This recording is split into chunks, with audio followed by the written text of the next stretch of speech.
Parents, you have to suffer throughout life. Remember this.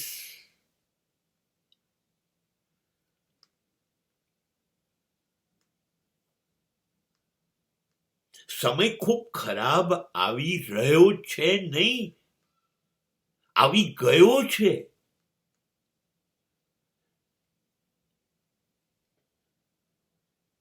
વિશ્વાસના વહાણ હવે ચાલવાના નથી.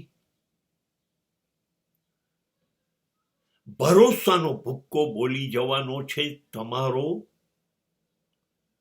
તમારા સંતાનો દ્વારા. ક્યાંક થોડાક શ્રવણ દેખાય ને તો સમાજે બહુ આશાઓ રાખવાની જરૂર નથી. મા બાપ કાયમ હારતા રહેશે, કાયમ સહન કરતા રહેશે નવી પેઢીને. આ લોકો તમે માનો છો સંતાન અને તમારી ફરજો ના.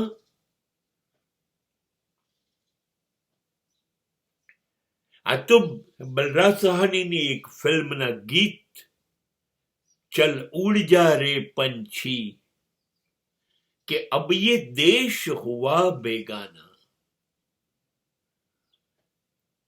આ તો ઉડી જશે, આ પાંખો નથી આવી ત્યાં સુધી આ વૃક્ષ પર બેઠા છે, ત્યાં સુધી તમારા દાણાથી જીવશે. જે દિવસે પાંખો આવશે એ દિવસે ઉડી જશે. આ વૃક્ષને યાદ નહીં કરે, એના દાણાની વ્યવસ્થા કરતા એને આવડી જાય. બસ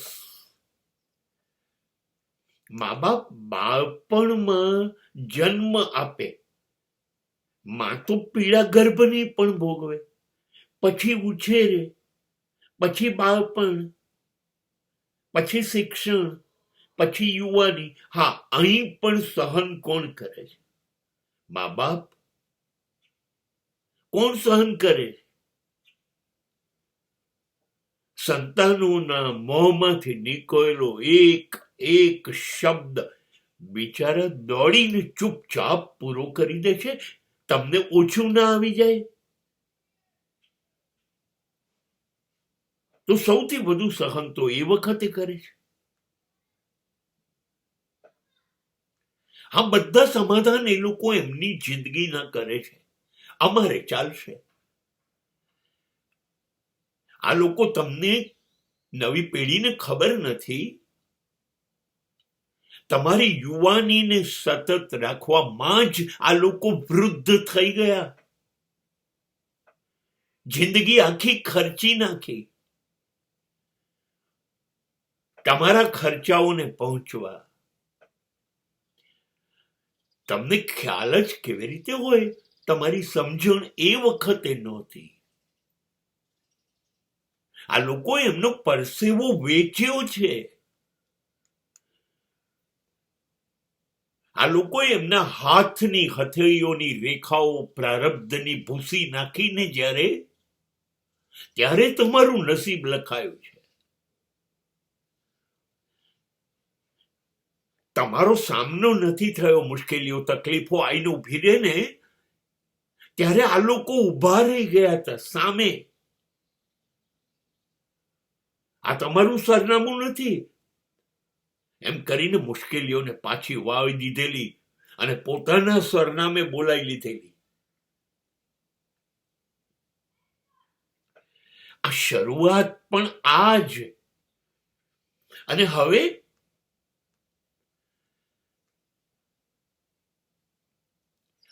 પોતાના દાણા મળ્યા, પોતાની પાંખો મળી, આકાશ મળ્યું, પોતાની ઉડાન.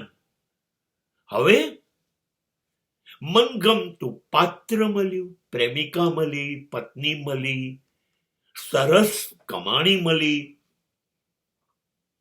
સંતાનો પોતાની પાસે થઈ ગયા.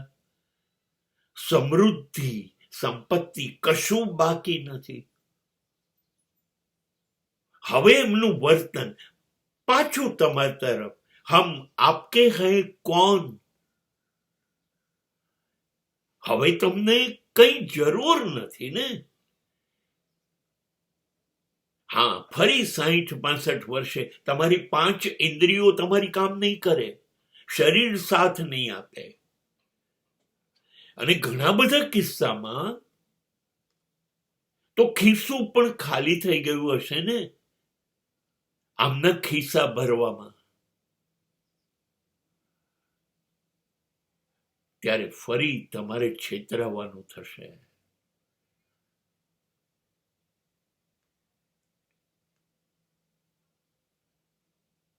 હવે જ્યારે તમને જરૂર પડે ત્યારે એના બારણા ઉપર તમે ટકોરા મારશો ત્યારે અંદરથી જવાબ આવશે, હા બોલો, કેમ આવવું પડ્યું? અને તમારે પાછા જવું પડશે. હા, આ સ્વપ્નાની દુનિયા છે, સ્વાર્થની દુનિયા છે. એવું ન હોત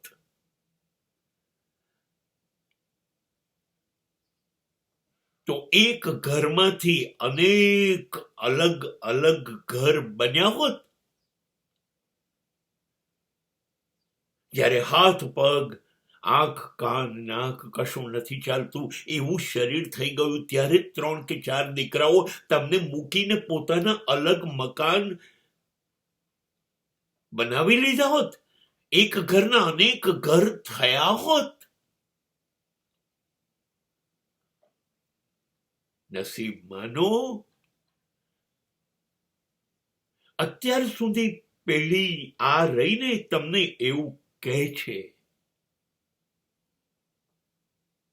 તમે ચૂપ રહો ને, તમને સમજ ના પડે, વચ્ચે ના બોલો, એવું કહે છે. અને મનમાં એવું પણ પૂછે છે કે આ લોકોએ કર્યું શું છે મારા માટે?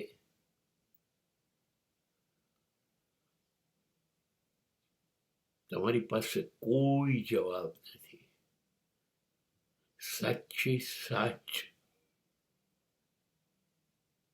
માતા પિતા જન્મ આપીને પણ છેતરાયા છે, જુવાની ખર્ચી નાખી, જિંદગી ખર્ચી નાખી, અને જિંદગીનો અંત જ્યારે આવ્યો ત્યારે ફરી છેતરાયા છે. કેમ કે હવે એ લોકો પાસે એમની દુનિયા છે. એટલે લોકો કહેશે અમારી દુનિયા છે. તમારી દુનિયાનું ધ્યાન તમે રાખો.